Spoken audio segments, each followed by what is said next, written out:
Butterflies are a symbol of change, and spring is a time for change as the earth blooms back to life. It's a time for being outdoors, planting, and enjoying all that the season has to offer. We're going to show you some great places to visit, some open spaces and trails, plus learn about some urban agriculture on this edition of The New Connected Colorado.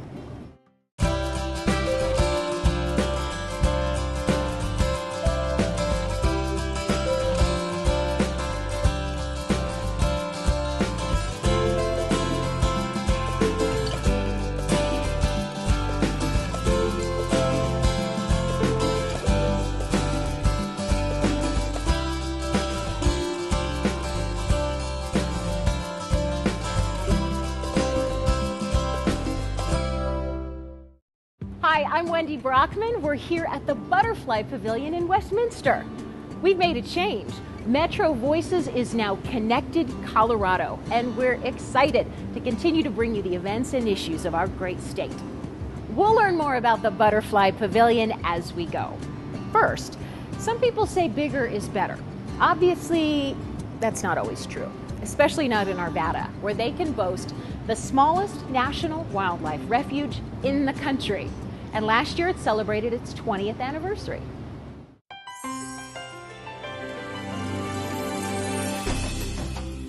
Tranquility and an abundance of wildlife fill the 72 acres known as Two Ponds National Wildlife Refuge.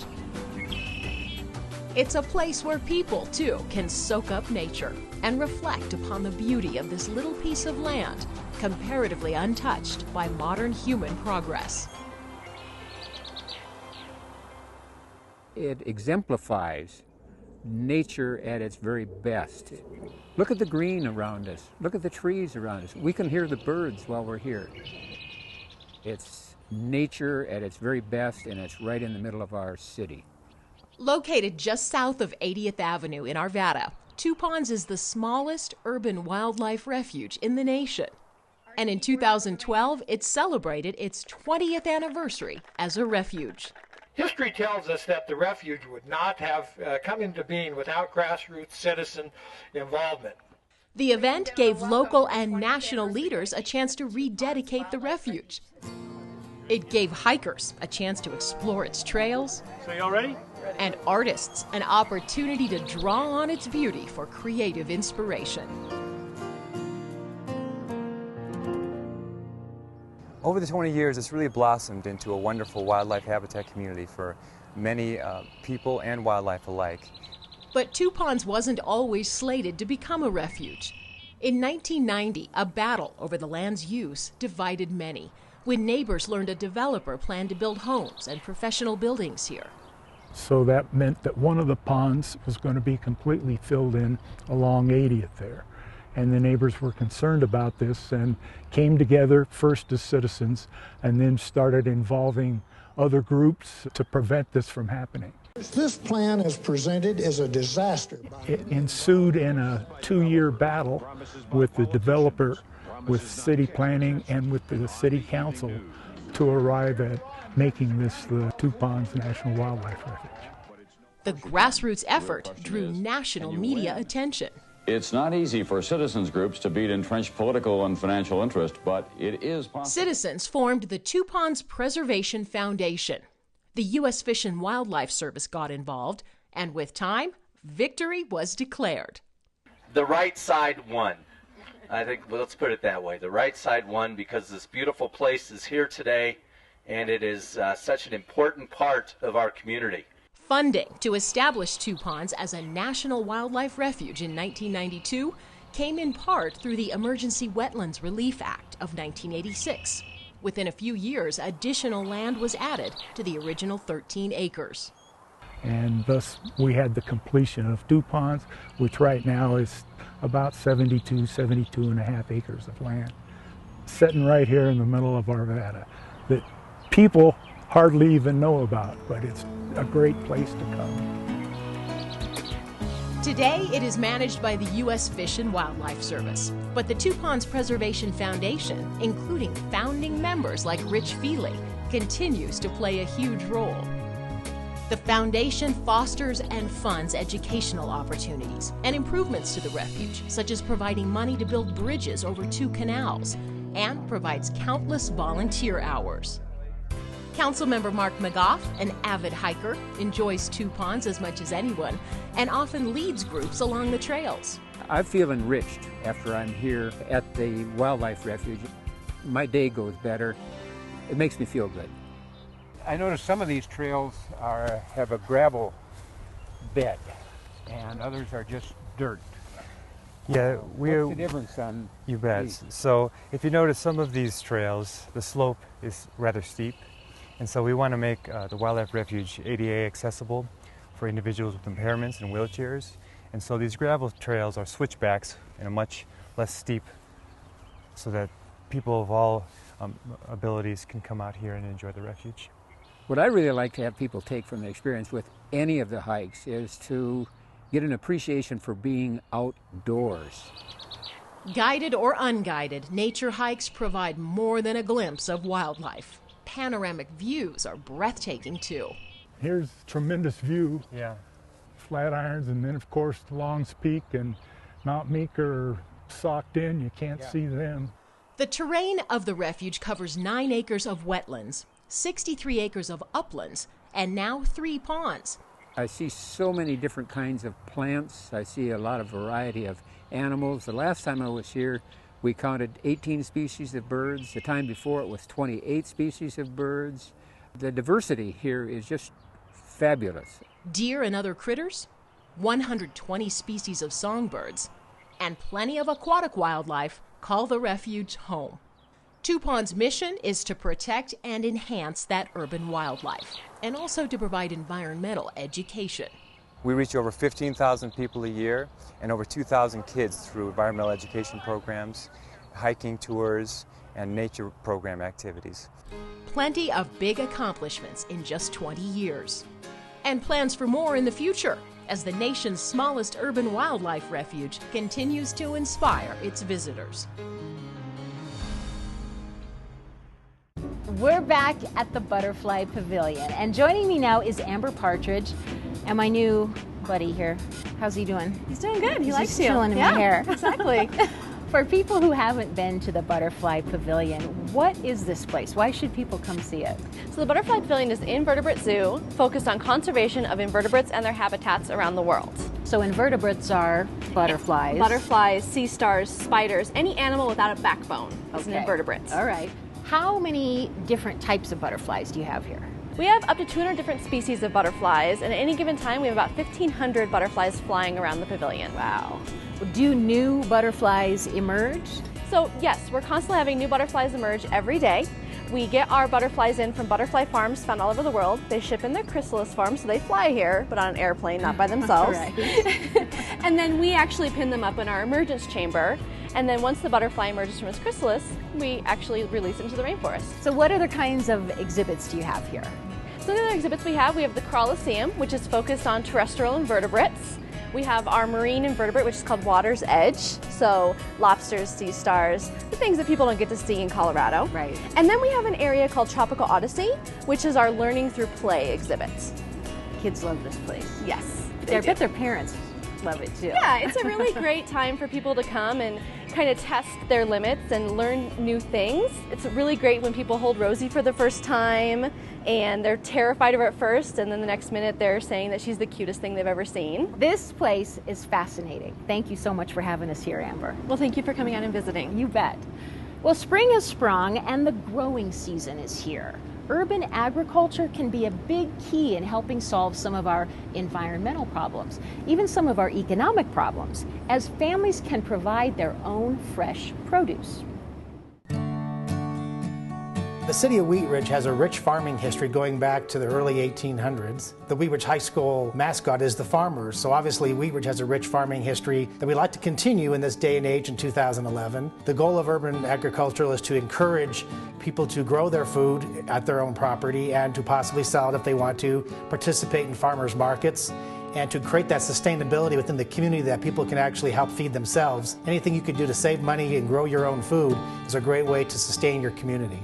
In Wheat Ridge, urban agriculture is important because it is a great part of our heritage. Wheat Ridge was a farming community who supplied all the food to the gold fields and to area restaurants and shops for quite a long time. It's also important too, in this day and age of increasing sustainability, to have locally grown food that's fresh, that's healthy. It also gets you out in the yard, gets you exercise. When you're out working in the garden, you meet your neighbors. It just really is beneficial in so many different ways. So obviously Wheat Ridge has a fantastic agricultural background, and what's really exciting about what we've done right now is the beginning of creating a community-based infrastructure to allow for the production and delivery of local food, high-quality food.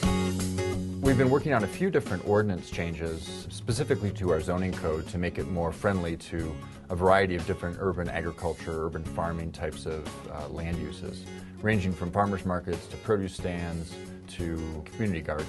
We already have really flexible zoning code regulations when it comes to keeping animals on your property or even being able to grow and sell produce from your home. However, our zoning code was really lacking when it came to some larger uses, such as a community garden or farmer's market.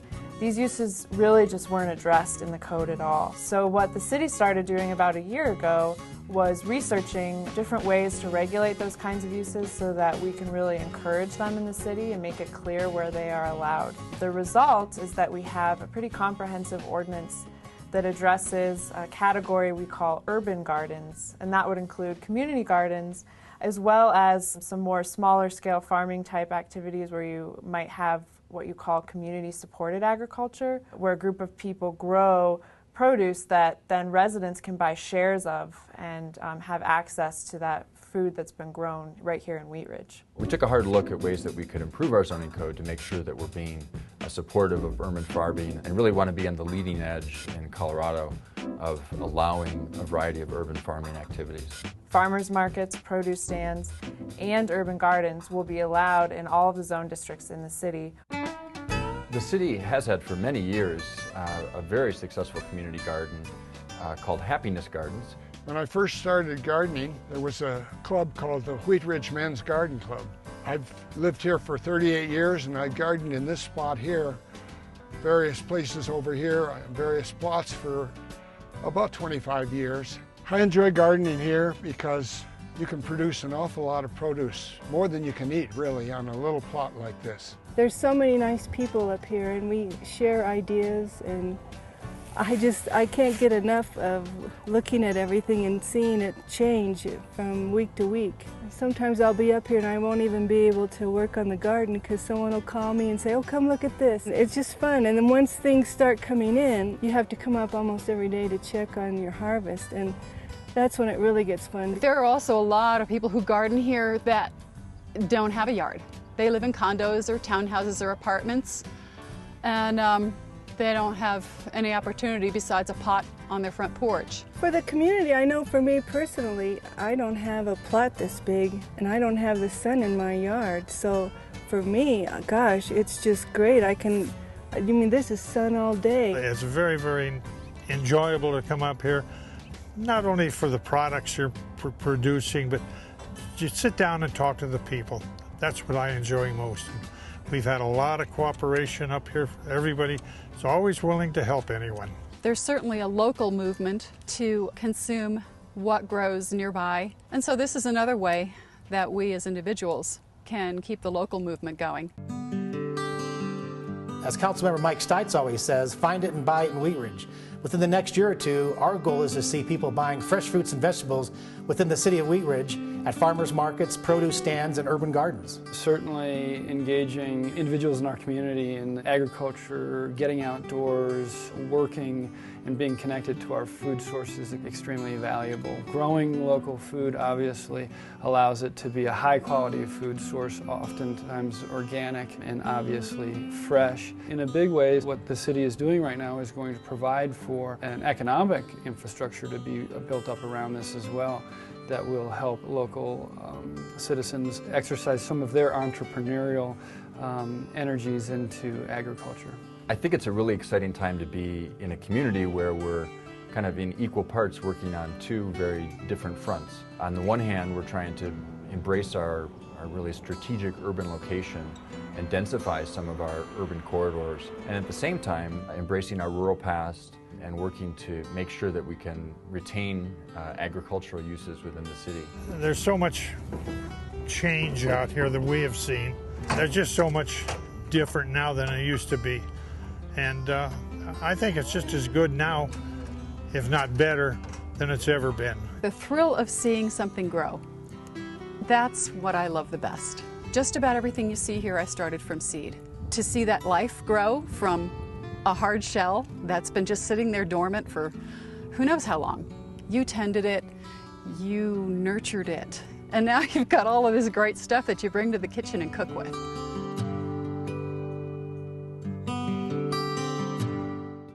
Colorado is not known for its starfish, except maybe here at the Butterfly Pavilion. But Colorado is known for its outdoor lifestyle, including bike riding. Did you know there are dozens of places to ride your bike just in Lakewood? We'll show you some of the popular and not so well-known places to push your pedals this spring and summer. Colorado is known for its outdoor activities, including bike riding, but you don't have to head up to the mountains to enjoy it. You can push your pedals through miles and miles of bike trails right here in Lakewood. And the best part is there's something for everyone, whether you're taking the family out for a scenic ride or hitting the single track with your friends. Today I'll show you some of the more popular trails around town and introduce you to some that you might not have even known were there. Before you go on any bike ride, whether it's 1 mile or 100 miles, there's a few safety things you need to know. First, always wear a helmet. Even the most experienced bike riders wear them because out on the trail, you never know what's going to happen. Second, you want to make sure to take along some water, whether in a water bottle or a hydration pack like this. Riding is a good workout and you want to keep hydrated, especially on a hot day. Also, if it's been a while since you took your bike out of the garage, give it a quick checkup. Make sure the tires have air, the chain is greased, and the brakes work. Now you're ready to hit the trails. Let's start here in Bear Creek Lake Park, just off of C470 and Morrison Road. Bear Creek Lake Park has 20 miles of mixed use and paved trails.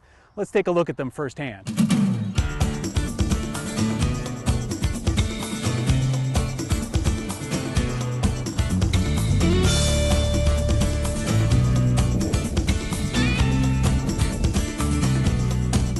Since many of the trails are mixed use, it's good rider etiquette to follow trail rules and signage. Really fun, low traffic, very safe, everybody's really friendly, and there's a ton of stuff to ride. We just really wanted to get out and get some road biking in with our daughter. She's new and just we need a safe place with some fun loops that you can put down and have a good view, and it's close to the house. Yeah, there's something for, I guess, a lot of varied styles of riding. They got with the paved trails and the single track, and there's not a whole lot of technical stuff, which is the scary part for most people, so it's really a welcoming trail. So far, it's been a real good visit. Weather's been great, and the trails are in good condition. No matter which trail you choose here at Bear Creek Lake Park, chances are you'll see some wildlife, have some fun, and get your heart pumping. Best part is there's no park entrance fee if you ride your bike. Of course, most everyone knows about Bear Creek Lake Park, but did you know that there's some great places to ride your bike right in the heart of Lakewood? Follow me. Lakewood has dozens of parks that are perfect for bike rides, including Kendrick Lake Park near Garrison and Jewell, Addenbrook Park, and don't forget Belmar Park, home to Lakewood's Heritage Center. Here, you can take a ride past the amphitheater, and then take a break to take in some Lakewood history. The Bear Creek Greenbelt is another popular bike riding destination in Lakewood. Located in the south end of town just east of Bear Creek Lake Park, the Greenbelt is home to 340 acres of wilderness and wildlife, as well as the historic Stone House. You know, it's a good idea to take a break every once in a while and hydrate when you're out riding. If you're looking for something a little more challenging, let's switch gears and head over to a popular mountain bike area, William F. Hayden Park on Green Mountain. With more than 2,400 acres of open space and 12 miles of bike trails, William F. Hayden Park on Green Mountain is the second largest park in Lakewood. The bike trails here on Green Mountain are almost exclusively single track, which means they're narrower and a bit more technical due to the dirt, rocks, and tree limbs that pop up from time to time. So if you're going to ride these trails, you're going to need a bike with fatter, knobby tires. This is about as close to full-on mountain biking as you can get without leaving Lakewood. This will really get your heart pumping. Coming up the mountain is great for intermediate, not too technical, but it'll burn your lungs. I like the terrain up here on Green Mountain. I like being able to see everywhere. Trails are great condition. Once you've made the climb to the summit of Green Mountain, you're rewarded with stunning views of Lakewood and Denver to the east and the peaks of the Rocky Mountains to the west. And then it's all downhill from here.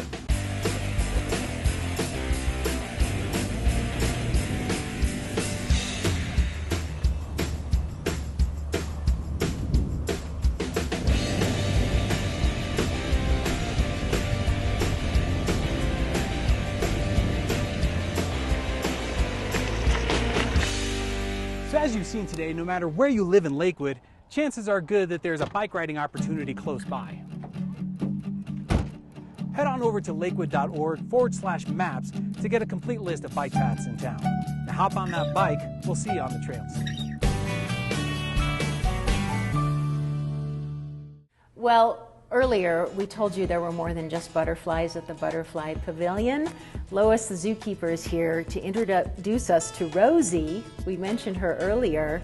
Tell me about Rosie. Okay, well, Rosie is a Chilean rose-hair tarantula. Okay. She would not be living here in the United States. She would be from Chile, South America. Okay, now and I've I'd agreed like to for do this because I you trust you. To experience what it boy. feels like to have one of these gentle creatures on your hand. Wow, she really is gentle. Yeah. She's very soft. Now, she does have 8 eyes located right up here on the top, which you can see.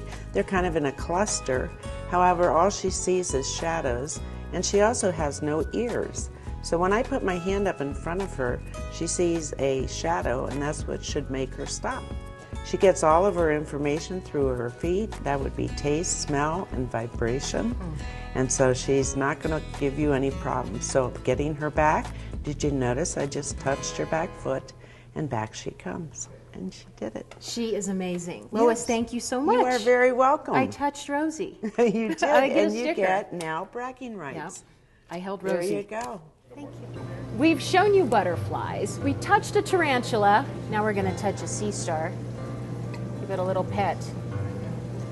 We've also shown you some agriculture and some of the great outdoors. Now let's take a look at an historic farm that has been turned into a natural area for everyone to enjoy. It opened to the public recently on a cold day. It's Metzger Farm Open Space. We are celebrating 10 years worth of work to open Metzger Farm Open Space to the public. Today's celebrating the opening of the trails, the fishing dock, the wildlife viewing dock. Even though it's a crazy day as far as weather, it's been a really fun get-together. Back in 2005, both communities came together to create the Broomfield Westminster Open Space Foundation, and that is co-owned by City and County of Broomfield and the City of Westminster. And the foundation purchased the Metzger Farm property in 2006 and co-manages it. The other unique part that you watch, as Mayor Nancy will attest this, so the City Council member, is how well staffs work together across communities. You know, I've seen it work on US 36. You know, the cooperation is unbelievable. And on this one, I watched it firsthand too. So thank you very much from the staffs of Westminster and Broomfield. Really, the idea for purchasing this open space started back in 2002 with Westminster's Open Space Committee and Broomfield's Open Space Committee. We had a joint meeting. Both groups brought this site up as something that we should try to purchase together jointly. Great Outdoors Colorado gave us a $500,000 grant for the property, and Adams County Open Space contributed over $1.5 million to the purchase price. Well, one of the things that truly makes Broomfield unique is the fact that we have a 40% open lands goal, and that goal is achieved by buying open space in Broomfield and including buying joint acquisitions like we've done here. This helps us achieve the goal of having a lot of open space or trails for Broomfield and its community. It could be a Walmart, it could be a Whole Food store. It's not. It is open space. And I also want to particularly thank the Metzger family, you know, for their efforts they put here. They gave some wonderful stories. I'm sure they'll share some this afternoon with us about growing up on the Metzger farm and what it meant. We look forward eagerly to the continued fulfillment of the preservation. Welcome everyone, come back often, and it's a great day. Thank you. John Metzger, a former Colorado Attorney General, purchased this property in 1943, and it functioned as a working farm through the 1950s. The City of Westminster would like to thank the Metzger family and the City and County of Broomfield for your collaboration.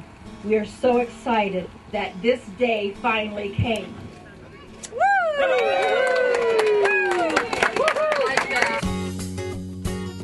It is an incredible area. It's 152 acres of open space. We have a farmstead here. We have 2 ponds. One is more of a wetland pond. The other is an open water pond with a fishing dock. What I love best about Metzger is that it really blends history with nature in such a wonderful way. And I think for particularly young kids in our cities these days, they don't get this experience that often to see this kind of a landscape. So I think it's a very special property for both communities. You know, to have this open space with a, fishing pond here and hiking and bike riding and gathering place for picnics and a place to learn about history and learn about farming, it's a tremendous resource to both communities that we'll enjoy for decades to come. With its lakes and trees and open fields and wildlife, the natural beauty of the place is clearly evident, and I have no doubt that natural resources experts view it as a place of remarkable ecological diversity and abundance.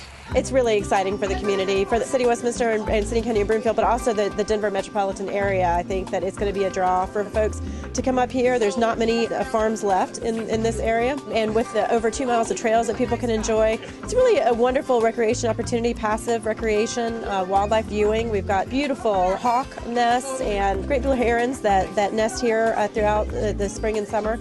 So it's a wonderful opportunity to come out and enjoy the wildlife.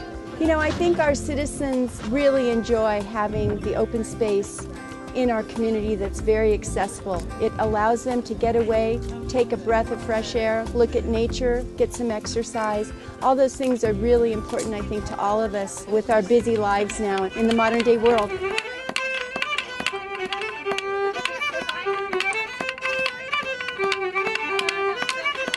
It's pretty amazing. It's snowing today. It's got to be 32 degrees, and the fact that we had probably 100 people here today speaks a lot about both Westminster and Broomfield and the hardy souls we have here, but it also shows how important of an event this is. 2 communities deciding to buy open space and build trails together is a pretty big deal. It really does show that you can establish a wonderful relationship with neighboring communities to accomplish something that's worth accomplishing for both organizations. I love this place. It really has been kind of a labor of love for both communities and both staffs and councils. And for me, it is an incredible experience to see people out here enjoying this site. It was a good day for open space and trails. We hope you've enjoyed learning about some of our great open spaces and the very cool Butterfly Pavilion. June 1st, by the way, is National Trails Day, the country's largest celebration of trails, so get out and enjoy yourself. We'll see you next time on Connected Colorado.